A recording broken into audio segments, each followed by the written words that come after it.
اعوذ باللہ من الشیطان الرجیم بسم اللہ الرحمن الرحیم الحمد للہ رب العالمین الصلاۃ والسلام علی اشرف الانبیاء والمرسلین اما بعد فقد قال اللہ تبارک وتعالی فی القرآن الحکیم وهو اصدق الصادقین وقوله الحق بسم اللہ الرحمن الرحیم یا ایہا الذین آمنوا اطیعوا اللہ واطیعوا الرسول وأولی الامر منکم فإن تنازعتم فی شیء فردوه الی اللہ ورسولہ ان کنتم تؤمنون باللہ والیوم الآخر ذلک خیر واحسن تاویلا۔ صلوات پڑھیے محمد۔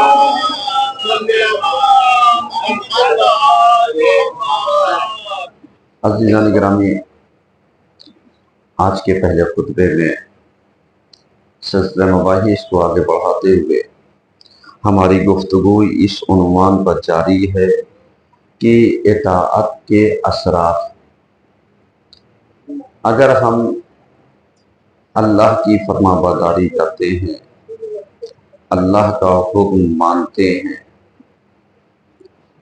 اس کے بتائے ہوئے نقش قدم پر چلتے ہیں، تو اس کے اثرات ہماری زندگیوں پر مرتب ہوتے ہیں۔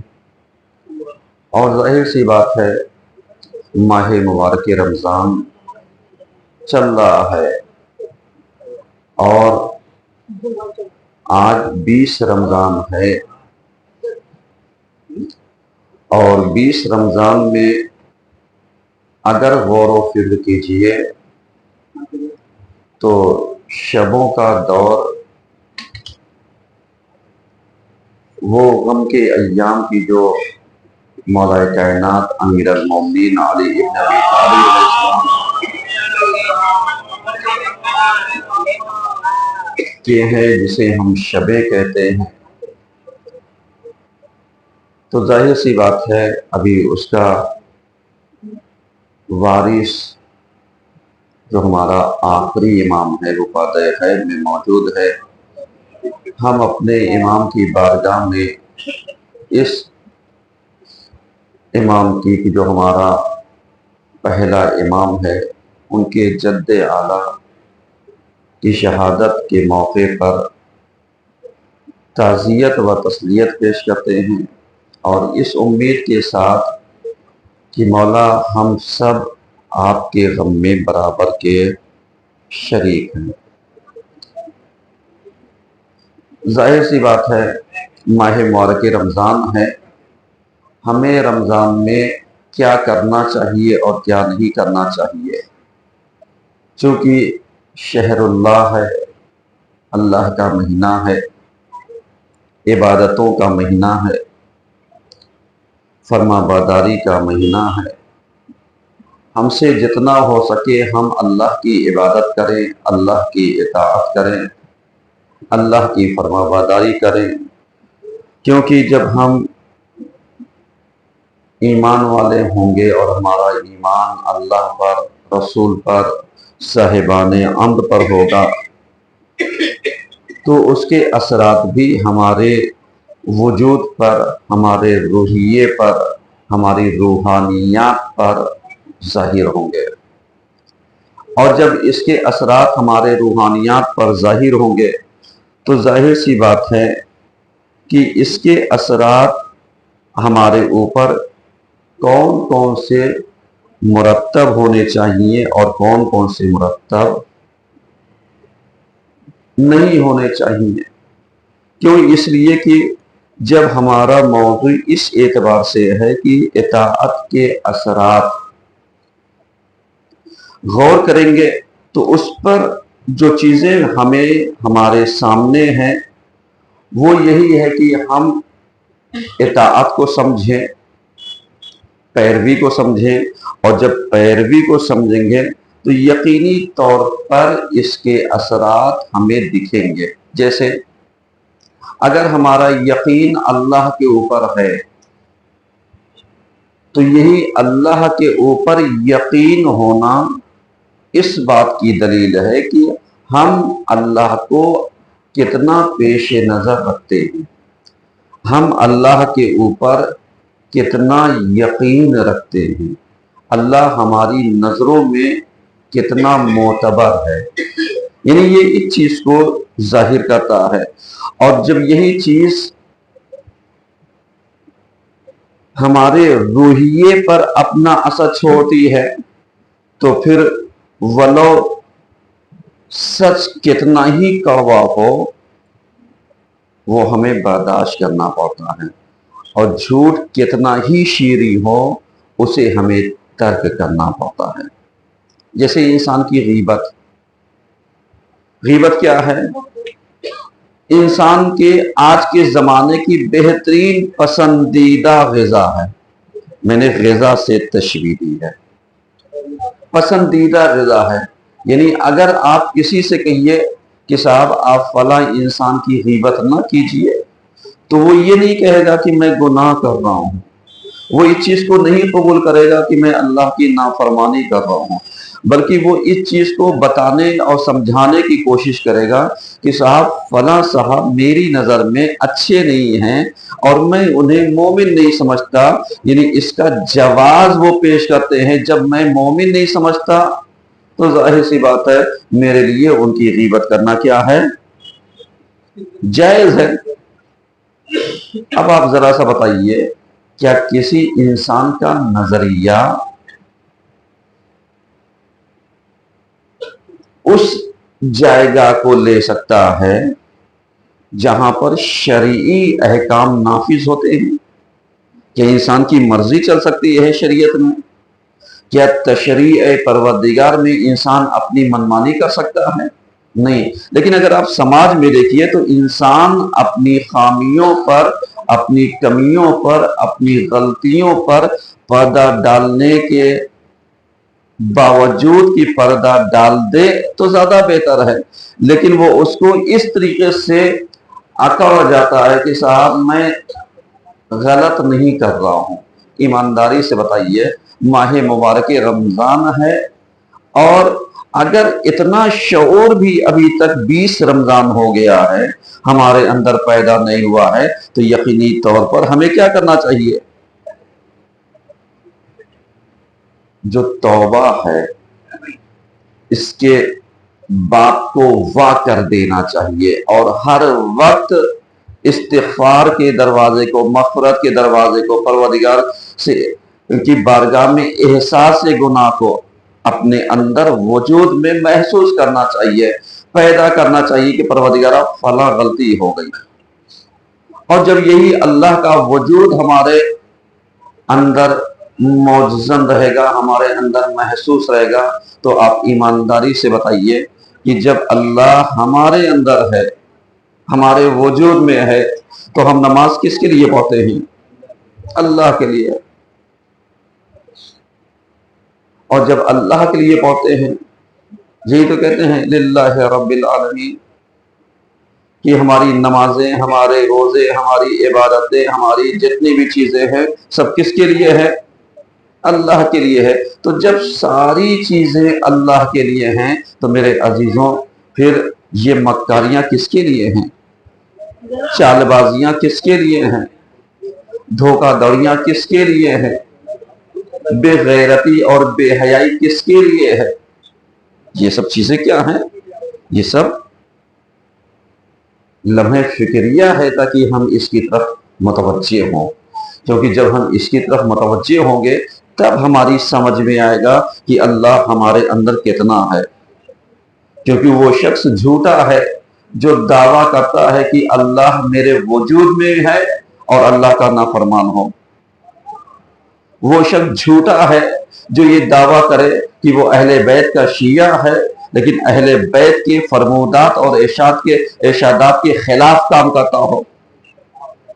کبھی آپ غور کیجئے، چونکہ جتنے بھی اشرار قسم کے ہوتے ہیں، شیاطین قسم کے افراد ہوتے ہیں، جتنے بھی افراد فتنہ پرور ہوتے ہیں، وہ صرف شوشہ تلاشتے ہیں۔ جبکہ آپ جانتے ہیں کہ اہل بیت کا چاہنے والا شوشوں کو نہیں تلاشتا، بلکہ اس کی کوشش یہی ہوتی ہے کہ جہاں تک ممکنات ہو فتنوں کی رخنہ اندازی جو ہے اس کا سد باب کیا جا سکے۔ آپ ذرا سا غور کیجئے گا میرے عزیزوں، میں یعنی ایک مینٹلٹی کو اور ایک ذہنیت کو اس ماہ مبارک رمضان میں آپ کی خدمت میں عرض کرنا چاہتا ہوں۔ مثلا ایک مثال دے رہا ہوں تاکہ آپ اس چیز کو محسوس کر سکے اور غور و فکر کر سکے۔ ہر انسان کو اس دنیا سے جانا ہے، ہر انسان اس دنیا سے رخصت ہوتا ہے اور اسے ہونا ہے۔ ہر انسان کو کہ جو اس دنیا میں آیا ہے اسے اللہ کی بارگاہ میں پلٹ کر کے جانا ہے۔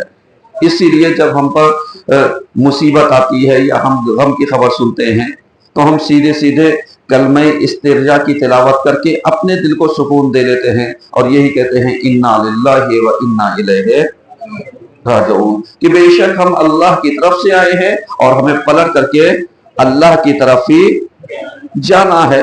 اب یہی انسان کی موت، جیسے ابھی میں ذکر کروں کہ اس سال ماہ مبارک رمضان میں ہمیں یعنی اپنے مکبر جناب ڈاکٹر مظہر حیدر صاحب کی کمی محسوس ہو رہی ہے۔ کیوں؟ اس لیے کہ یہ سب یعنی اس جگہ کے لیے، اس مسجد کے لیے یہ لوگ شروعاتی دور کے اگر کہا جائے تو بانیان میں سے ہو سکتے ہیں، جنہوں نے بنیادیں رکھی۔ بہت سارے نام ہیں، کوئی ایک دو نام نہیں ہے، لیکن کیا ان افرادوں کو بلایا جا سکتا ہے؟ اچھا چلیے، اگر ہم لوگ نہیں یاد رکھتے کیا اللہ کے یہاں بھی بھلا دیا جائے گا؟ اسی طریقے بہت سارے افراد، کہنے کا مطلب صرف اتنا سا یہ ہے کہ کسی کے مرنے اور جینے پر وہی فتنہ جو جناب موسیٰ کے ہٹنے کے بعد جناب ہارون موجود تھے، ان کے زمانے میں سامری والا مسئلہ کیوں پیش آیا تھا، قرآن نے بیان کیا ہے۔ جا کر کے پڑھیے کہ کبھی کبھی ایسا ہوتا ہے کہ کوئی بھی حالات سامری والا جیسا پیدا کر دیا جاتا ہے تاکہ اسی کے ذریعے ایک اختلاف وجود میں آ جائے، اور جب اختلاف وجود میں آ جائے گا تو جو غلط ہیں ان میں کبھی پھوٹ نہیں ہوتی، جو صحیح ہوتے ہیں ان کے شعور میں اور سمجھداری میں یا خوش فہمی میں زیادہ اضافے کا باعث ہو جاتا ہے، اس لیے ان کے یہاں بیٹھنے کے چانسز زیادہ ہوتے ہیں۔ سمجھ رہے ہیں؟ اور اس چیز کا شکوہ مولا کائنات علی ابن ابی طالب علیہ السلام بارہا اور بار بار کیا۔ جنگ صفین ہے، جنگ نہروان ہے اور جنگ جمل ہے، یعنی یہ سب وہ جنگیں ہیں جو امام کی خلافت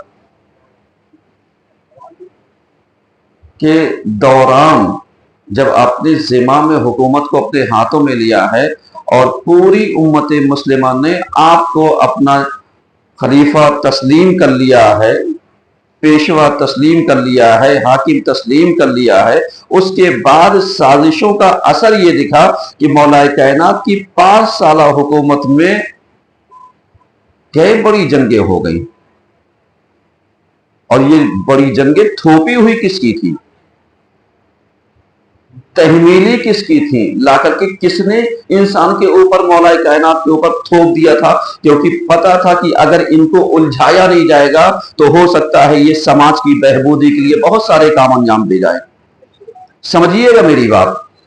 اور جب سماج کی بہبودی کے لیے یہ کام انجام دیں گے تو انہیں الجھائے رکھو، انہیں آپس میں لڑائے رکھو، ان کے اندر اختلافات پیدا کیے رہو، اور اس کا شکوہ اور گلہ مولا کائنات نے جو بیان کیا ہے اپنے مکتوبات کے ذریعے، اپنے فرمودات کے ذریعے، اپنے ارشادات کے ذریعے، اپنے درد دل کے ذریعے، اور یہی کہتے ہیں کہ کاش جتنے ادھر کے 20 لوگ، مولا کا جو شکوہ ہے جانتے ہیں درد دل کیا ہے؟ کہتے ہیں جتنے 20 لوگ ادھر کے غلط ہونے کے باوجود ایک ہیں، انہیں پتا ہے وہ غلط ہیں لیکن ایک ہیں، اور یہاں پر انہیں یقین ہے کہ ہم حق پر ہیں، لیکن 20 ایک نہیں ہیں۔ تو اب آپ بتا دیجئے یہ امام معصوم کا شکوہ کس چیز کو بتلاتا ہے؟ مولا کائنات چونکہ آپ کی شبیں چل رہی ہیں اور ہمارے امام کے غم کے ایام چل رہے ہیں، لہذا چند باتیں میں اسی طرح سے، اب آپ ذرا سا بتائیے چاہنے والوں کو کتنی ہوشیاری کی ضرورت ہے، کتنی سمجھداری کی ضرورت ہے۔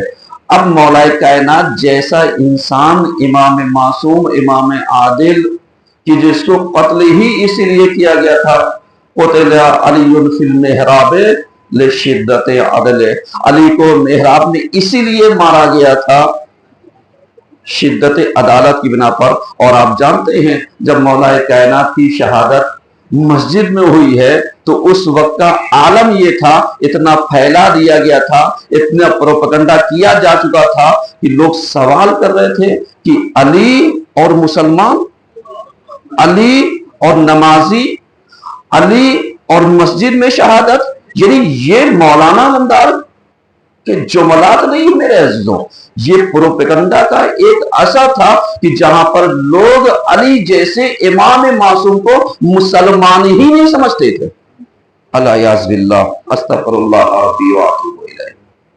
سمجھ رہے ہیں؟ اس دور میں، ایسی کنڈیشن میں، ایسے حالات میں امام کا ذکر ہم تک آ گیا، یہ بہت بڑی بات ہے۔ اب اسی چیز کو سمجھیے کہ کبھی کبھی یہ جتنے بھی پروپیگنڈا کرنے والے ہیں، یہ سامری کا بچڑا کسی بھی حالات کو نہ بنائیں اور نہ بننے دیں، کیونکہ جناب موسیٰ صرف 40 دن کے لیے گئے تھے باہر، اور 40 دن کے اندر جب پلٹ کر کے آئے تھے تو معلوم دیا لوگوں نے کیا کیا تھا، سامری کے بہکاوے میں جو ایک بچڑا لے کر کے آیا تھا، قرآن کے الفاظ مولانا علمدار کے نہیں ہیں، اور آنے کے بعد جب حالات خراب ہو گئے تو جناب موسیٰ نے جناب ہارون سے پوچھا یہ بتا دو کیا یہ سب تم سے پوچھ کر کے ہوا تھا؟ کہا نہیں، مجھ سے پوچھ کر کے نہیں ہوا، انہوں نے اپنی مرضی سے یعنی حالات کو کشیدہ بنا دیا، حالات کو ناموافق بنا دیا، حالات کو نامساعد بنا دیا۔ تو اب خطاوار کون ہے؟ وہ ہے جس نے حالات کو نامساعد کیا۔ اب ایسے ہی آج کے زمانے میں آپ لیے جو پروپیگنڈا کرنے والا ہو، جو کسی بھی تصویر اور پکچر کو لے کر کے کہیں سازش کرنے والا ہو، تو وہ کسی سامری سے کم ہو سکتا ہے؟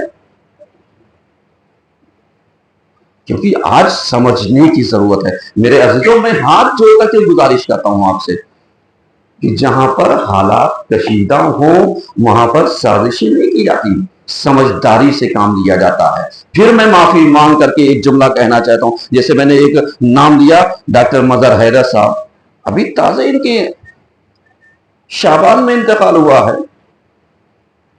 بتائیے کمی محسوس ہو رہی نہیں ہو رہی ہے؟ ابھی محفل ہوئی، کمی محسوس ہوئی یا نہیں ہوئی؟ ان کی محفل جو ان کی بیماری کا سبب نہیں، آپ دیکھیے آ کر کے 13 رجب ہی تو تھا جب 13 رجب کی محفل میں انہوں نے بہترین اشعار پڑھے اور ان کی طبیعت بگڑی، اس کے بعد سے وہ سنبھل نہیں پائے۔ غور کر رہے ہیں؟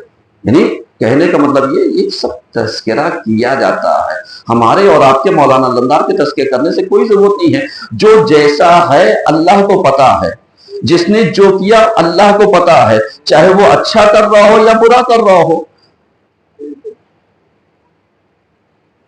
اب جب اچھا اور برا کر رہے ہیں تو سماج پر اگر ہم اللہ پر یقین رکھ رہے ہیں تو میرے عزیزو بتاؤ کیا توحید کا اثر ہم پر دکھے گا یا نہیں دکھے گا؟